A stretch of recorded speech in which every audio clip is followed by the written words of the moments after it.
Hey guys, Beast here, and I know just a short while ago I was up in British Columbia, but I actually went back just a few weeks ago. I do have quite a bit of friends up there, and it's absolutely gorgeous. No reason not to. Just a quick, I usually make it about a 2-day trip. You can do it in one, but that's a lot of riding for one day.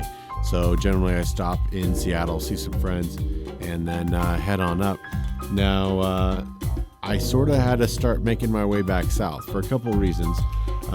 One, winter is definitely coming up there quicker than it is down here in the States. And we already had snow-capped mountains at that point, and it was getting just to be that time of year. I didn't want to get trapped up there. So I left the Squamish Whistler area and headed down into back down in Vancouver. Beautiful city. Someday I'll actually stop and probably spend a little bit more time in Vancouver. I do have some friends down there as well. Really good, cool city. You do have to be careful checking GPS because these guys will decide to change lanes on top of you. But neat bridges, lots of waterway, very cool coffee shops, and just a fun place to kind of hang out. All right, came back down through Oregon, checked in with the family, and then headed to Death Valley. I recently got a friend who sent me a little link to a ride, XL ADVs.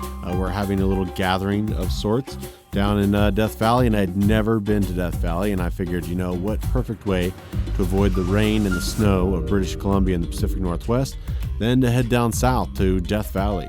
And so this is some of the sights you'll see coming down through Nevada. Unfortunately, because of the timeline I was on, I had to take quite a bit of highway. I did take a few back roads to cut across, but it was really eating up some time, and I really wanted to make it to, down to Death Valley to Panamint Springs at least by Friday before noon. And I actually accomplished that. I think I showed up right at 11:30. Fortunately, a few folks were already out riding, kind of doing their own thing. But this is coming down 395 down in Nevada. And as you can tell, it's still cutting it pretty close for some of the mountain passes.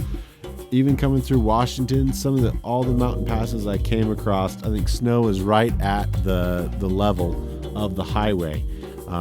Did have quite a few deer in this section. This is south of Bridgeport, California.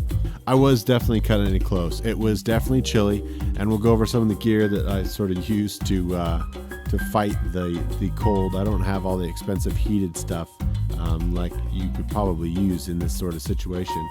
However, gorgeous area, gorgeous sunset. I did end up pushing a little bit into the dark each night, so it definitely got colder as soon as that sun went behind the clouds there coming down 395. Definitely got super chilly. Ended up spending the night in Mammoth Lakes. Beautiful area, but everything was totally frosted when I woke up. Didn't get much filming of that. Hands were super cold packing up the tent, of course, and I just wanted to get on the road, get the heated grips going, and make my way down to Death Valley. All right, this is a little bit once we got going on the road. This is south of like Big Pine, Bishop, California. Definitely warming up a little bit. Just past Lone Pine is the entrance into the Death Valley area. So big, long stretches of road here. Of course, I had to pass the Audi on the KLR. He was having a great day, and I just wanted to keep going a little bit faster. As you start getting closer towards the edge here, you can just start winding down just these beautiful, swift, winding little roads with amazing vistas, great views, and just a terrific ride. And luckily, it kept getting warmer and warmer. It was a little windy. There's definitely a temperature change that happens from the valley floor up into the mountains, so you get a little bit of that upslope wind. Come out here, out on the first viewpoint. Couldn't resist driving all the way down here to the edge and just checking out the view. Of course, I had to take a couple of bike photos and just soak it all in, and just loving every little bit of it. Such a really cool area. Wound my way down into my campsite of Panamint Springs.